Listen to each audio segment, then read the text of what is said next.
Olá a todos, boa tarde e bem-vindos ao IDC Security Roadshow 2021. Nesta sessão vamos nos focar nas Next Generation Technologies, com especial foco no vertical da cibersegurança aplicada ao setor financeiro. Acreditamos que a indústria da segurança ultrapassou um ponto de inflexão em que a segurança operacional de excelência é agora um pré-requisito obrigatório, principalmente no setor financeiro, dada a sensibilidade dos dados e os sistemas com os quais estas instituições trabalham numa base diária. Temos o prazer de poder contar hoje com o Ricardo Costa da Locker, com o Nuno Loureiro da Probly e com o Rui Ribeiro da J-Scrambler, que nos vão ajudar a perceber qual o atual estado da nação no que toca aos temas relacionados com cibersegurança e também o que está a ser feito atualmente no mercado e quais as principais tendências para os próximos anos. Antes de passar a uma introdução do tema, começo então por uma breve apresentação da Portugal Fintech, que assume aqui um papel de moderação neste painel, seguindo uma breve apresentação de cada uma das startups. De seguida, vamos trazer para a mesa um conjunto de temas que visam tocar em alguns pontos-chave relacionados com a temática da cibersegurança, em que vamos ter a oportunidade de ouvir em primeira mão as opiniões e visões dos nossos convidados e como é que as startups podem ser um ponto catalisador de transformação digital das grandes instituições financeiras, também conhecidas como os incumbentes. Sem querer alongar muito mais, avanço então para a apresentação da Portugal Fintech. Portugal Fintech é então uma associação non-profit cujo principal foco são as startups, daí dizermos que somos startup-centric. Com base neste foco, apoiamos-nos nestes 4 pilares que podemos ver aqui neste slide, começando pelo pilar dos mature players.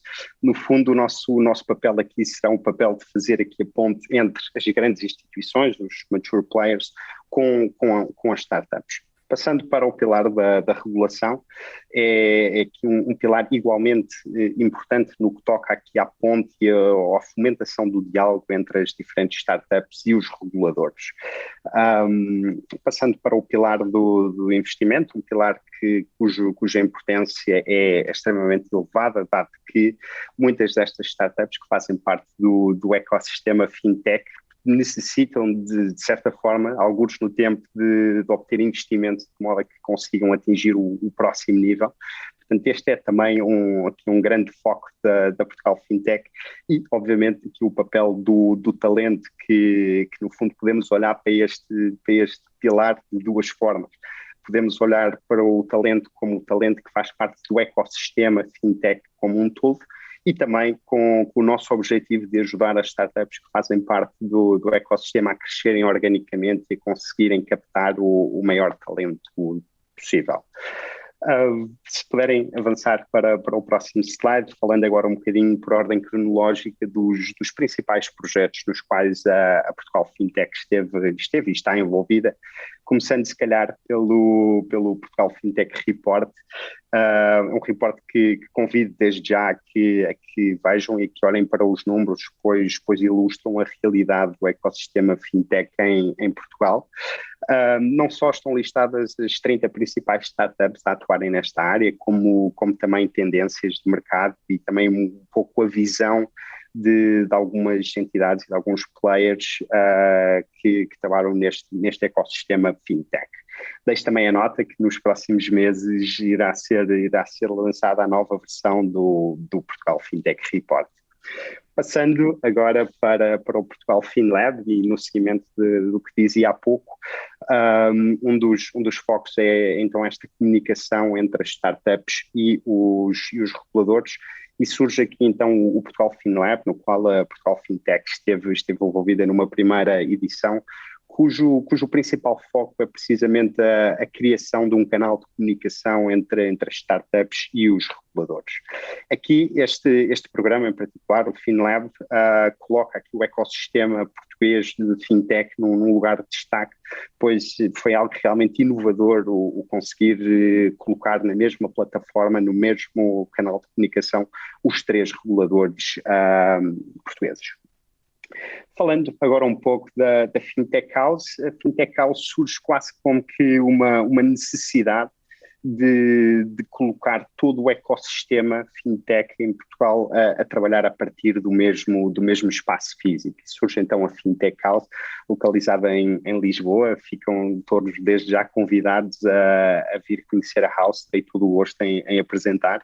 e aqui no fundo aqui, toda a ideia em volta da FinTech House é de ter o ecossistema fisicamente lá, tanto as startups como os incumbentes, como mentores, VCs, toda a nossa rede de parceiros.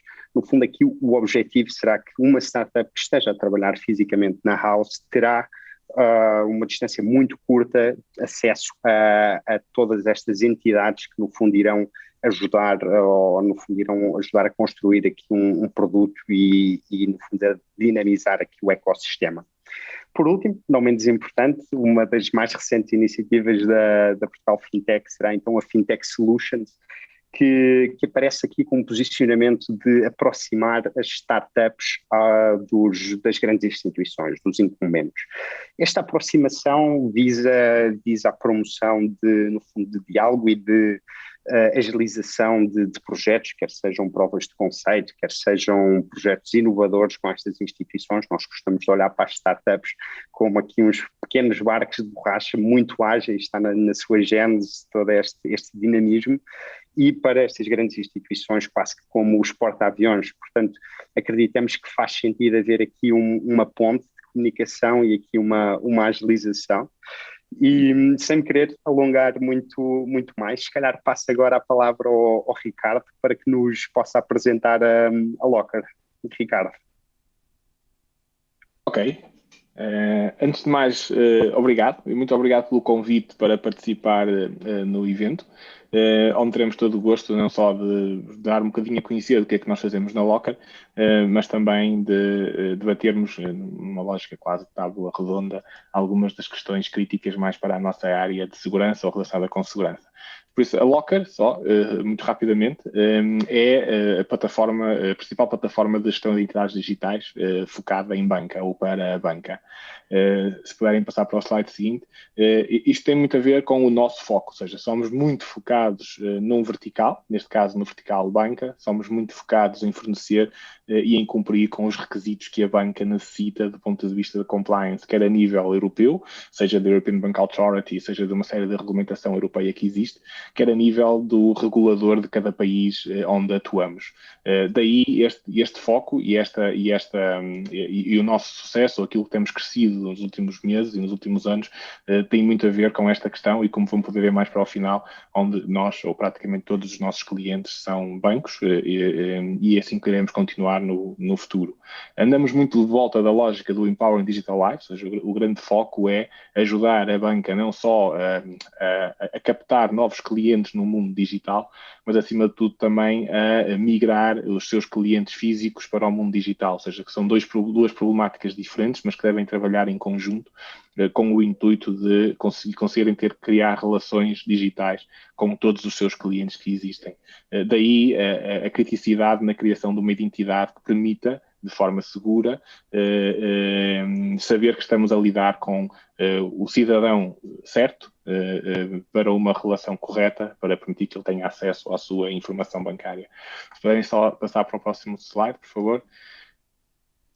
Aí outros fatores que nos diferencia, além do Focus, é o facto de nós entregarmos jornadas, ou seja, não somos uma solução, uma touchpoint solution, ou seja, não somos uma empresa que fornece meramente APIs, acima de tudo fornecemos jornadas aos nossos clientes que eles resolvem problemas de captação de novos clientes, ou seja, problemas focados em trazer mais negócio ou trazer novo negócio, que tem muito a ver com a abertura de conta ou customer onboarding, seja para a atribuição de um IBAN, seja para a atribuição de um crédito, seja para a atribuição de um cartão de crédito, seja para qualquer cenário em que seja necessário o onboarding deste novo cliente, seja através de jornadas que nós dizemos que normalmente estão relacionadas com jornadas de redução de custos, através do cumprimento da legislação em vigor, sobretudo de legislação relacionada com branqueamento de capitais, onde nós permitimos, de uma forma muito fácil, rápida e online, fazer a manutenção de dados de cliente, por exemplo. E aqui é quase um 2 em 1, porque fazemos a manutenção de dados e, ao mesmo tempo, criamos a identidade digital de alguém que já é cliente físico. E depois, acima de tudo, também a recuperação de acesso a canais digitais, que é algo que é crítico nos dias de hoje no mundo digital. mas acima de tudo o que nós fornecemos é simplificação destes processos, migração destes processos para o mundo digital e cumprir com as expectativas dos consumidores finais ou dos clientes finais deste tipo de soluções. Se podemos só passar para o último slide e só para terminar, neste momento nós temos já bastantes clientes a nível nacional e internacional, sobretudo a nível ibérico, onde temos crescido bastante nos últimos meses. Vamos agora começar a ter os primeiros clientes a um nível mais europeu, ou seja, fora da Península Ibérica, e cada vez mais bancos se juntam a nós como clientes da Locker. É isso, passo de volta a ti, Eduardo, para daqui a pouco podemos falar um pouco. Claro que sim. Ricardo, obrigadíssimo pela brevidade, e agora se calhar introduz aqui o Nuno Loureiro para que nos possa apresentar a Probly. Olá, boa tarde a todos. Gostaria de começar por agradecer também aqui o convite para fazer parte deste ilustre painel. Se puderem mostrar o primeiro slide. Portanto, de uma forma muito resumida, o Probly é uma solução para efetuar testes de segurança a aplicações web e APIs. Slide seguinte. Hoje em dia, a maioria das empresas produz aplicações web para suportar o seu negócio ou para prestar algum tipo de serviço aos seus clientes, não é? E quer seja por razões legais, de compliance, ou para prevenir danos reputacionais que muitas vezes são irreparáveis, estas empresas precisam de incluir segurança e testes de segurança no ciclo de desenvolvimento destas aplicações. Se a empresa seguir metodologias ágeis de desenvolvimento de software e lançar novas versões das aplicações frequentemente, como consequência, os testes de segurança tornam-se ainda um desafio maior. As equipas de segurança aplicacional são tipicamente muito mais pequenas do que as equipas de desenvolvimento. É bastante normal vermos rácios de 1 para 100, portanto de um colaborador da equipa de segurança para 100 programadores, por exemplo, e ter uma solução que permita escalar a segurança aplicacional e as próprias equipas de segurança é, portanto, fundamental. Slide seguinte. E aqui é que o Probly pode ajudar, portanto, a Probly ajuda neste sentido. O Probly é uma solução vendida como Software as a Service, focada em empresas que produzem internamente aplicações web e APIs. É uma ferramenta que automatiza testes de segurança a estas aplicações web e APIs, com o objetivo de encontrar vulnerabilidades e gerir as mesmas vulnerabilidades. Slide seguinte. Portanto, o Probly consegue efetuar testes automaticamente e autonomamente a aplicações web, incluindo aplicações modernas, ricas em JavaScript, ou APIs. Slide seguinte. Acreditamos que uma empresa adota mais facilmente uma solução se essa solução se adaptar aos processos e metodologias da mesma, portanto, esses processos internos da própria empresa. O nosso objetivo aqui é adaptar-nos aos processos dos nossos clientes, permitindo que os nossos clientes integrem o Probly com as ferramentas que eles próprios utilizam. Dando aqui um exemplo, se por exemplo uma equipa de desenvolvimento usar o Jira para a gestão das suas tarefas, esta não precisa de usar outra ferramenta para gerir vulnerabilidades encontradas na sua aplicação. Portanto, o objetivo aqui é haver aqui um mecanismo de sincronização e de fluxos que permita às equipas fazer essa própria gestão dentro do Jira. Slide seguinte. O nosso principal objetivo é, portanto, diminuir a separação entre equipas de desenvolvimento, equipas de segurança e equipas de sistemas, usando o jargão popular no mundo da cibersegurança, transformar DevOps em DevSecOps. Slide seguinte. Estes são alguns dos nossos clientes. Temos clientes desde pequenas startups a grandes empresas. Estamos presentes ou temos clientes em cerca de 25 países, sendo os Estados Unidos e o Reino Unido os mercados onde temos uma presença mais forte. E é tudo, muito obrigado. Eduardo, passo de novo a palavra. Nuno, obrigadíssimo, e resta-nos então Rui Ribeiro a apresentar-nos a J-Scrambler. Rui. Olá, viva. Antes de mais, obrigado pelo convite. Eu chego por último, por isso, em princípio, já todos os problemas de segurança estão resolvidos, tanto pela Locker como pela Probly, mas a verdade é que a J-Scrambler foca-se num aspecto, numa vertente completamente diferente. Se podemos passar exatamente ao slide, muito obrigado. Nós protegemos o que é o lado do utilizador das aplicações web, ou seja, o que está a correr no browser ou o que está a correr no teu dispositivo mobile. Uma aplicação web é uma conjugação de cerca de 66 plugins diferentes de JavaScript. Cada um deles fazendo uma tarefa completamente diferente. Neste caso, imaginando que nós estamos a falar do setor bancário e que isto é uma página de um banco, o banco, obviamente, desenvolveu todo o código referente às funcionalidades que tem, mas queria também ter um player de vídeo para dar, por exemplo, instruções ou para divulgar alguma atividade. Foi buscar, obviamente, esse player de vídeo a um terceiro. Em média, estamos a falar de 66 empresas ou indivíduos que estão aqui a fornecer plugins de JavaScript para uma página web. No slide seguinte podemos ver que basta um desses indivíduos, ou uma dessas empresas, ter sofrido um problema de segurança, e há muitas maneiras desses problemas ocorrerem. Basicamente, esse JavaScript plugin tem acesso a toda a informação que está a ser vista no site. No slide seguinte podemos ver que ao ter acesso, neste caso teria acesso ao login, teria acesso à password, teria acesso à identificação da própria pessoa e podia roubar a mesma, e para usar para qualquer propósito. E aí é que nós entramos. No slide seguinte podemos ver que nós encaramos este problema com duas estratégias que são muito importantes. A primeira é garantir a segurança da própria aplicação, neste caso do banco, e a segunda serve para garantir que estamos constantemente a monitorizar todos os utilizadores individualmente e também o que é que cada um destas entidades externas que estão na página web estão a fazer, ou seja, estão a aceder a dados privados ou não, e no fundo garantir que não existe nenhuma a roubar a informação do utilizador final. No slide seguinte, temos agora a conclusão. Nós já fomos, a Gartner já nos referenciou em 4 relatórios, mas mais importante do que isso são as empresas que já nos usam, ou seja, temos empresas que são Fortune 500, espalhadas por todo o mundo, em especial nos Estados Unidos e na Europa. Temos mais de 25 clientes na banca e também em verticais como e-commerce e mídia, em que temos líderes de mercado. Excelente. Rui, obrigadíssimo pela apresentação. Eu creio que se tivéssemos uma instituição financeira que utilizasse estes 3 produtos que foram aqui apresentados, estariam seguramente preparados para qualquer eventual ataque que possa existir. Creio que temos aqui realmente um painel que muito preparado para responder e para falar aqui sobre estes temas de cibersegurança e sobre que trends é que estamos a viver atualmente. E se calhar que lançava agora para cima da mesa aqui um primeiro tema. Se puderem passar para o próximo slide, por favor.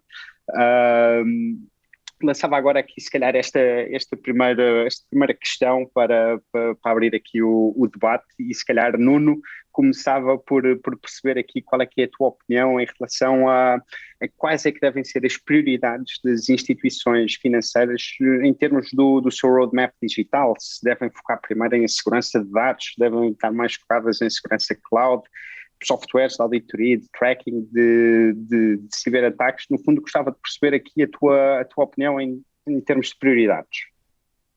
Certo. Eu acho que há certamente aqui prioridades ligadas com este shift que temos vindo a assistir, principalmente desde o início da pandemia, nomeadamente os desafios que passaram a existir respeitando a transição para a cloud, para o mundo da cloud e para o trabalho remoto. Mas eu vou-me focar aqui um pouco na parte da segurança aplicacional, porque acho obviamente que posso dar uma contribuição muito mais enriquecedora.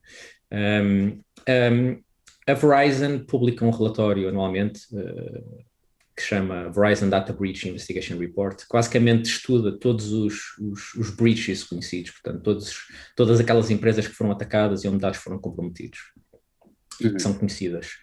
No último relatório de 2020, concluíram que cerca de um terço de todos os breaches tiveram origem num ataque a uma aplicação web com sucesso. Portanto, é aqui uma fatia bastante grande de ataques ou de comprometimentos de dados que teve origem em aplicações web ou em websites. Portanto, parece fundamental investir em segurança aplicacional, com a criação de uma equipa de segurança aplicacional para aquelas empresas maiores que ainda não têm uma, e dotá-la de ferramentas que lhes permitem escalar, obviamente, nas suas funções.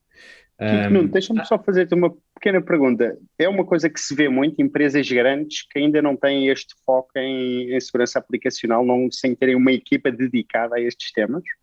Sim, ainda se vê muitas empresas grandes, a maior parte dessas empresas grandes já têm equipas de segurança, obviamente, mas são equipas de segurança transversais e que têm muitas funções, não é? Mas quando nós desenvolvemos software, nós precisamos de pessoas com o foco da segurança que estejam dentro destes projetos, que acompanham os projetos desde o início, desde a sua fase inicial, desde a sua fase de arquitetura, desde a sua fase de requisitos técnicos, e isso normalmente uma equipa de segurança transversal não se foca neste tipo de atividades.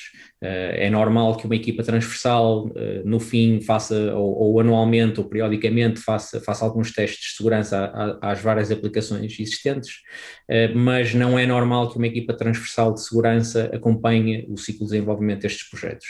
E obviamente que isso é fundamental não só para garantir a segurança dos mesmos, mas também por uma redução de custos, porque obviamente corrigindo os problemas numa fase muito mais embrionária, obviamente que tem custos muito mais reduzidos do que corrigi-los depois de serem lançados os produtos.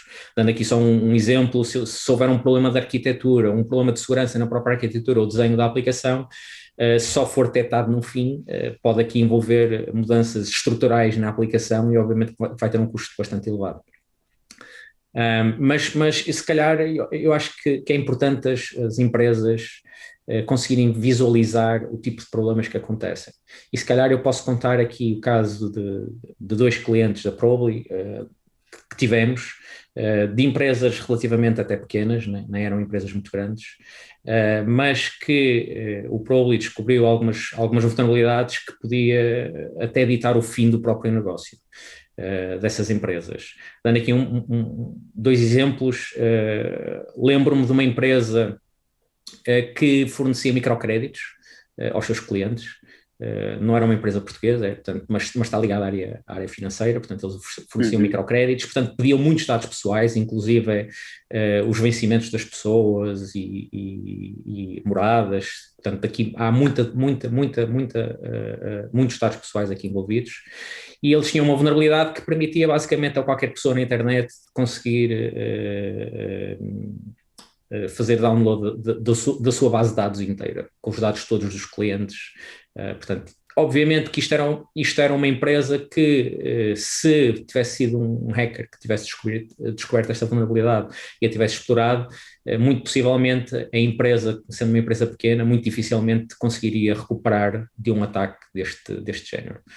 Tem outro exemplo noutra parte do globo, que era uma empresa mais ligada à parte de e-learning, que vendia conteúdos e que também, mais uma vez, o mesmo tipo de vulnerabilidade, qualquer pessoa na internet conseguia não só puxar todos os conteúdos que são pagos de forma gratuita, portanto, se explorasse esta vulnerabilidade, como também conseguia ter acesso a todos os dados de todos os clientes que esta empresa tinha. Portanto, e quando nós falamos de vulnerabilidades deste calibre, estamos a falar em vulnerabilidades que podem aqui apresentar um dano reputacional muito grande, se não provocar mesmo a bancarrota destes próprios negócios. E é isto que nós temos que estar cientes. Julgamos que este tipo de coisas acontece sempre aos outros, mas nós vemos vulnerabilidades deste tipo em empresas grandes. Portanto, isto não é só nas pequenas que acontecem. Ok. Então aqui fica sem dúvida, aqui se calhar antes de mais, Rui e Ricardo, eu enderecei a pergunta aqui ao Nuno, mas mais do que aberto a ouvir o vosso feedback também no que toca a estas temáticas. Se me permites, eu em geral concordo com tudo, obviamente, mas há um aspecto, e aqui estou a puxar a sardinha aqui ao meu lado, há um aspecto que eu acho que é importante na segurança e na cibersegurança, que é preciso perceber bem quais é que são as nossas maiores fraquezas e ter visibilidade em todos os aspectos, né? Daí a importância de uma ferramenta como a Probly, que permite ter visibilidade sobre a qualidade do código e sobre o que é que estão de facto a desenvolver, mas atualmente há uma frente, que é esta frente que eu estava a referir na minha apresentação, que é o que é que está a executar no browser, o que é que está do lado do cliente, para o qual existe muito pouco tooling e existe quase nenhuma visibilidade sobre o que é que está a acontecer. Com esta transição para a nossa vida ser completamente digital, não é? Neste momento estamos todos nas nossas casas a fazer esta conferência, a importância desse facto disparou, não é? Porque estamos a usar os nossos recursos e como tal, não havendo uma preocupação, não havendo visibilidade sobre estes aspectos, basicamente nós não sabemos o que é que estamos a fazer, e isso é o maior problema de segurança, tipicamente, é não saber quão expostos é que nós estamos. Uhum. E aqui, pronto, falas agora aqui num tema muito atual, que é realmente o grande parte da workforce das empresas está neste momento a trabalhar a partir de casa, portanto é mais do que o que é que as próprias pessoas têm nos seus computadores pessoais, mas mesmo ao nível da rede que as pessoas têm em casa pode ou não estar comprometida, e o facto de um funcionário de uma empresa ter uma rede de casa comprometida porque alguém do agregado familiar ou fez o download, qualquer coisa que não devia, pode comprometer toda a organização e toda a segurança da rede. Como é que uma empresa se consegue preparar para isto? O software da JScrambler, da Probly, da Lockr, consegue ajudar aqui nesta proatividade? Nós, e vou limitar-me ao nosso reach, nós conseguimos garantir que quando eles depois estão a aceder aos recursos da empresa web, que eles não estão a ser tampered, ou seja, que não há interferências de entidades externas. Mas há outras coisas, não é? Por exemplo, a Lockr, e eu agora passo a palavra, não é? Porque parece-me óbvio que vocês vão querer falar sobre este tema. Obrigado, Rui. Sim, eu vou só trazer aqui um novo vetor para a equação. O Nuno focou-se um bocadinho mais na componente de cibersegurança do ponto de vista server-side, ou do lado do servidor, ou daquilo que é apresentado ao cliente. O Rui focou-se um bocadinho mais na componente de cibersegurança daquilo que corre do lado do cliente. E nós trazemos uma outra equação, que é como é que nós validamos que estamos a falar com a pessoa certa, ou que estamos a interagir com a pessoa certa do outro lado. É óbvio que podemos sempre falar de situações em que temos autenticação com um fator, ou 2 fatores, ou até múltiplos fatores, mas no setor concreto em que nós trabalhamos, em toda a banca, muitas das vezes isso não é suficiente, ou muitas das vezes não existe. E nós temos mesmo que saber, ou fazer aquilo que nós chamamos de fazer uma verificação da identidade da pessoa e cumprir uma série de procedimentos legais e regulamentares, porque determinadas ações requerem que essa identidade seja validada. Isto no mundo físico muitas vezes acontece de forma quase subconsciente, ou seja, nós não fazemos nada de especial, não é? Vamos ao balcão, pedimos para fazer algo e a pessoa que está no balcão ou o agente do banco pede-nos o nosso cartão de cidadão, nós mostramos o cartão e o processo prossegue, ou seja, de uma forma muito natural. No mundo digital isto é mais complicado, porque não existe um cartão de cidadão digital. Existem alguns mecanismos para o efeito, inclusive aqueles que a EMA providencia, mas não são maioritariamente suficientes, ou não existe, ou não é universal ainda, como um documento de identificação é universal, seja o cartão de cidadão, o passaporte ou outro. E este é um outro componente que nós trazemos para a equação, que é sempre que necessário, daí eu ter falado daquelas jornadas em concreto, sempre que é necessário, e não descurando toda a segurança server-side e toda a segurança client-side que é precisa, mas sempre que necessário também sermos capazes de verificar a identidade da pessoa com quem estamos a falar e garantir que essa pessoa pode de facto fazer a operação que está a fazer, seja abrir uma conta, seja fazer manutenção de dados ou atualização de dados, ou seja até recuperar os acessos, que é muito mais onde nós atuamos. Por isso são 3 vetores, todos eles de igual importância, e todos eles têm que trabalhar quase como um só, para garantir que o sistema como um todo providencia a segurança necessária para a operação em si. Excelente, Ricardo, obrigadíssimo aqui por este complemento, aqui esta primeira questão.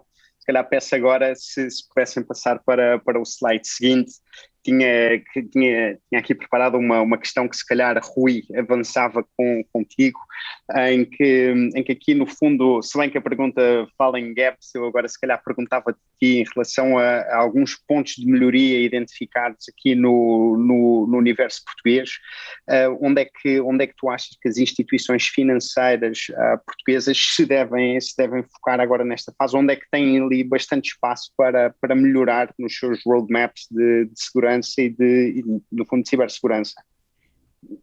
As nossas instituições portuguesas, do ponto de vista financeiro, são extremamente sofisticadas. Em comparação com muitos outros países, as nossas soluções bancárias são muito avançadas. Nós tivemos uma digitalização que ocorreu e foi bem feita. Hoje em dia é raro uma situação onde nós temos que ir a uma agência. O único problema, a única grande questão que eu acho que é importante e requer investimento são as questões de segurança. Nós temos uma boa transição para o digital, mas temos que reforçar as capacidades de segurança de resposta das próprias equipas. A maior parte dos bancos portugueses têm equipas que são muito pequenas e por isso são obrigadas a usar o tooling para se tornarem eficazes, mas acho que têm que reforçar este investimento, tanto em termos de tooling como em termos de pessoas, porque o problema da segurança é extremamente complexo e se bem que eles têm uma noção concreta, a banca tradicionalmente preocupa-se em perímetro, ou seja, preocupa-se em proteger o interior da instituição, não se preocupa tanto na questão do utilizador final, e acho que isso é que é a grande mudança, não é? A total responsabilização e a total garantia que o utilizador está a ter uma boa experiência e que não está a ser vitimizado por um atacante. Ok, excelente perspectiva, começar a pôr aqui algum foco na segurança do cliente e não apenas aqui na esfera da instituição. Excelente. Aqui no Ricardo, não sei, de acordo com os vossos use cases, se calhar só de uma forma muito breve, eu concordo inteiramente com o que o Rui disse. Há que de facto haver aqui um foco mais virado para o lado do cliente. Não digo só do que o cliente corre propriamente dito, ou do que o cliente vê, mas também da aplicação que está exposta ao cliente, e eliminar esta questão daqui do perímetro de segurança e tudo que está dentro de casa é que está seguro. No entanto, eu ressalvo aqui que temos vindo a assistir a um amadurecimento a nível de segurança das instituições financeiras cá em Portugal, principalmente das grandes empresas. Não é? E a prova disso é que acho que as três empresas daqui, tenho a certeza que aqui as nossas três empresas têm bancos portugueses como clientes. Portanto, isso é aqui uma prova de que, de facto, este setor está a investir na segurança, está preocupado. Obviamente que também há aqui questões legais e de compliance envolvidas, que dão aqui um bocadinho de força para que estas coisas aconteçam, mas de facto estamos a assistir a um investimento e a um amadurecimento do nível de cibersegurança das empresas. Sim, eu só ia adicionar que, apesar de concordar totalmente com o Rui e com o Nuno, e de que nós temos uma banca bastante mais digital do que aquilo que encontramos lá fora, quer do ponto de vista do que nós podemos fazer no home banking, por exemplo, quer do ponto de vista mesmo de pagamentos, de ATMs e afins, seja muito mais, é muito mais aquilo que podemos fazer do que na maioria dos outros países. Mas o que, por exemplo, como tu dizias, o que é que a pandemia trouxe de novo, ou que novos desafios é que colocaram? E algumas coisas havia uma série de processos essencialmente dentro da banca, porque é o setor onde nós estamos, por isso é disso que eu consigo falar melhor, dentro da banca, que a digitalização destes processos era completamente, não era sequer pensado em que isso pudesse acontecer. Okay? Eram processos que tipicamente aconteciam sempre ao balcão, por questões de segurança. Não estava previsto uma migração imediata para o mundo digital. A pandemia veio agilizar ou acelerar a necessidade de migrar alguns destes processos para o mundo digital, que trouxe uma série de issues do ponto de vista de compliance, e que vem requerer, se calhar, um investimento adicional em segurança, ou se calhar não, de certeza, porque são processos muito mais críticos, e que era precisamente esse o motivo pelo qual eles só decorriam ao balcão. Por isso, eu acho que é certo que houve um investimento maior, e daí provavelmente nós termos muitas instituições como clientes. Eu acredito que esse investimento se vai manter, porque uma vez migrados esses processos para o mundo digital, não vai agora ser possível, passando a pandemia, não vai ser possível poder dizer aos clientes, pronto, agora passou a pandemia, vamos todos voltar a fazer os processos no balcão. Ou seja, vai-se manter no mundo digital, é necessário, terão que ser otimizados e terão que ter todos os mecanismos de segurança necessários para que possam funcionar de forma seamless. Uhum. Ricardo, excelente. Nós avançámos aqui precisamente para a minha próxima questão, que é mesmo pedir-te a ti para falares, Ricardo, mas era precisamente isto. A pergunta era como é que as instituições estão a responder aos novos desafios impostos pela pandemia. E acho que apresentaste agora muito concretamente e muito bem o que é que está a acontecer. Então, a minha pergunta, se calhar agora será, dada a pandemia, houve todo este acelerar do roadmap das diferentes empresas, em que recordo-me de ter lido há uns tempos que tínhamos um banco português cujo roadmap para os próximos 5 anos acabou por acontecer em 6 meses, dada a pandemia. Agora a minha pergunta, se calhar, é onde é que nós estamos nesta transformação digital das instituições financeiras, principalmente em Portugal?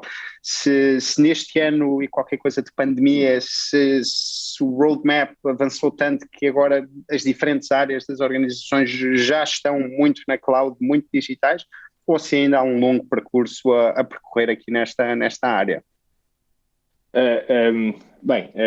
O cloud e o digital são duas coisas diferentes, pelo menos do ponto de vista dos nossos clientes. Ser digital não tem que obrigatoriamente acontecer na cloud, ou numa cloud pública, como nós conhecemos, mas pode-se chegar a ser digital na mesma. O que nós verificamos, do nosso ponto de vista, nós verificamos um acelerar, sem dúvida. Um acelerar em duas componentes diferentes. Ou seja, todos aqueles que já eram nossos clientes e que tinham a nossa plataforma, nós verificámos um aumento bastante acentuado dos volumes, ou seja, passou a haver mais uso dos processos que estavam disponíveis, passou a haver mais pessoas a abrir contas, passou a haver mais pessoas a recuperar acessos, passou a haver mais pessoas a fazer manutenção de datas. Detectámos um aumento de volume bastante acentuado nas jornadas que já estavam implementadas. Verificámos também um aumento de volume do ponto de vista do contacto acrescido de novos potenciais clientes para aderirem ou para terem uma solução similar à nossa, que lhes permitisse migrar uma série de jornadas físicas para o mundo digital.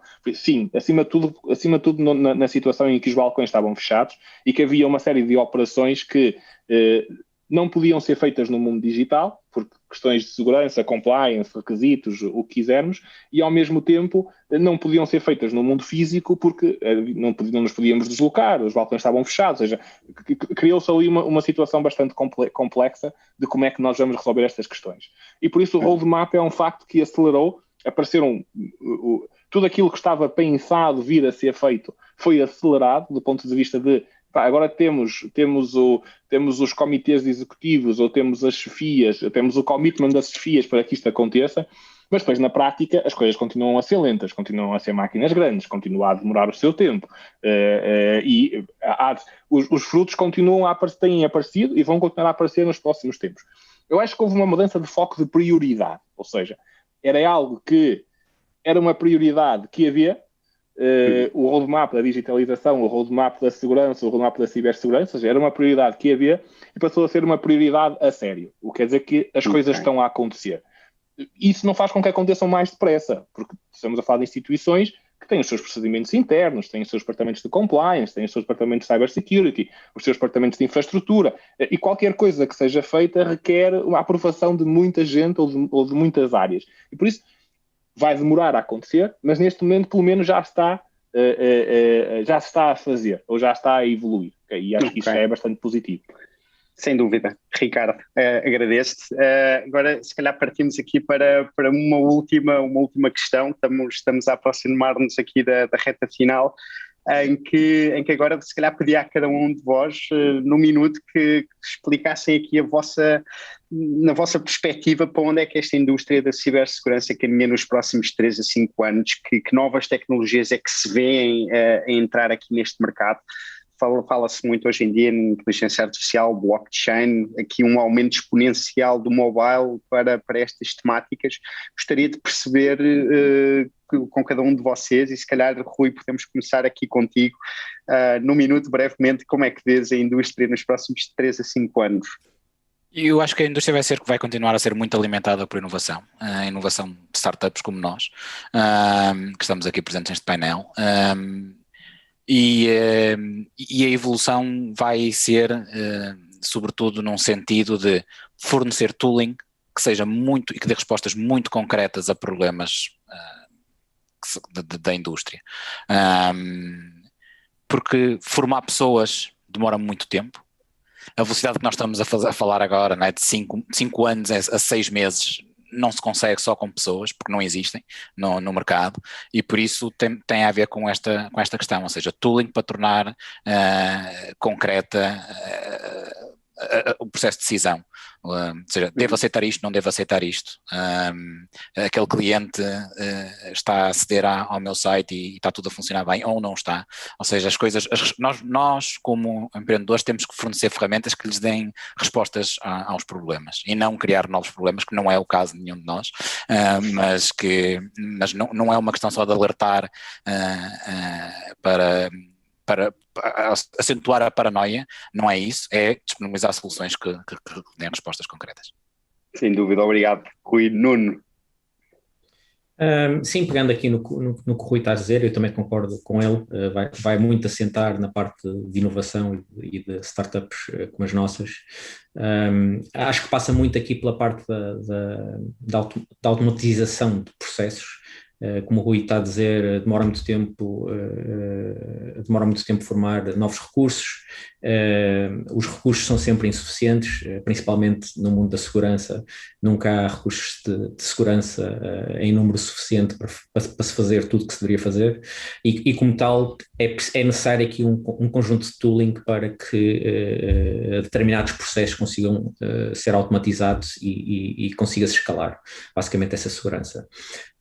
Para além disso, eu acho que paralelamente, muito por causa do que aconteceu desde o início desta pandemia, começam a haver aqui algumas buzzwords que se começam a falar no mundo da segurança, tipo SASE, que é Secure Access Service Edge, que inclui conceitos tipo Zero Trust, a eliminação do perímetro, a migração para a cloud, o trabalho remoto, basicamente, e também pegando aqui um pouco no que o Ricardo estava a dizer, portanto, garantir que uma pessoa, ou inclusive até um device, é quem diz que é, e basicamente depois reformular toda a parte de gestão de acesso e controle de acessos com base nestas identidades.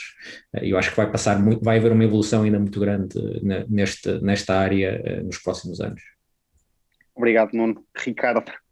Sim, só para terminar, e se calhar focando um bocadinho mais na nossa área, o nosso grande foco e aquilo que nós queremos evoluir nos próximos anos é migrar dos sistemas de verificação muito binários, que ou é ou não é, e validar muito mais para sistemas baseados em risco. Ou seja, nós já temos uma grande área de desenvolvimento e inovação, já fazemos bastante investigação in-house, o que é muito interessante, e neste momento já usamos bastante tecnologias de machine learning ou inteligência artificial, como quiserem chamar, e agora estamos a evoluir muito para o comportamento, ou como é que a pessoa se comporta ao longo do tempo, e em função desse comportamento, que se chama muito Behavior Authentication, se quiseres, e como é que em função desse comportamento nós conseguimos, de um ponto de vista de risco, acreditar que estamos ou não a falar com a pessoa certa. E esta é grande parte daquilo que nós estamos agora a trabalhar, e essa é a evolução futura para a nossa plataforma. Nós já fazemos verificações binárias, sim ou não, com base em muita tecnologia, mas agora já temos também muito histórico e já temos muita análise de dados que podemos fazer para determinar padrões comportamentais, e para, em função desses padrões comportamentais, conseguimos aferir se estamos ou não a falar com a pessoa certa e qual o risco de estarmos a falar com a pessoa certa, e poder começar a tomar decisões em função do risco e não em funções de zeros e não numa relação meramente binária. Uhum. Ok, excelente, obrigado Ricardo, acho que temos aqui uma boa imagem de como é que a indústria vai evoluir nos próximos anos. O nosso tempo infelizmente chegou aqui ao fim, queria agradecer a todos a participação, foi um gosto falar convosco, perceber no fundo a vossa visão e a vossa perspectiva para o ecossistema, e aproveitava também para agradecer aqui à IDC pela promoção deste evento, e damos assim por terminada aqui a sessão de IDC Security Roadshow 2021. Obrigado a todos. Obrigado. Obrigado a todos. Obrigado. Deus, boa tarde. Obrigado. Boa tarde.